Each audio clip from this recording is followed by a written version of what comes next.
নমস্কাৰ দৰ্শকসকল, আজি 20 জুন অৰ্থাৎ ৰাভা দিৱস।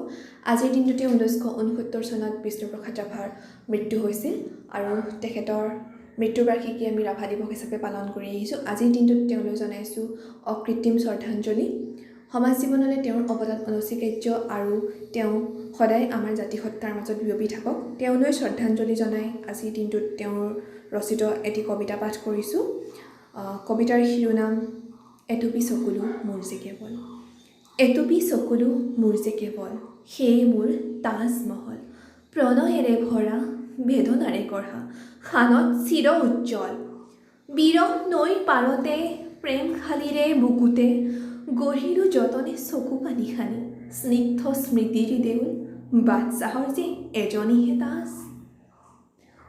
মোৰ যে প্ৰয়াত শত মমতাজ, আছিল যে তাই ফুল পাৰিজাত। হৃদয়ৰ শতদল, কবি যদি হয় চাহজাহান, ময়ো যে কবি দিন মহীয়ান।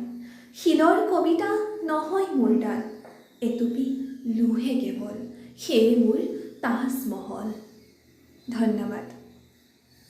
তেওঁ এনেদৰে সদায় বিপ্লৱী হৈ অসমীয়া জাতিসত্তাৰ মাজত বিয়পি থাকক আৰু যুগে যুগে অসমীয়া জাতি বিষ্ণু ৰাভাৰ আদৰ্শৰে অনুপ্ৰাণিত হৈ থাকক। ধন্যবাদ।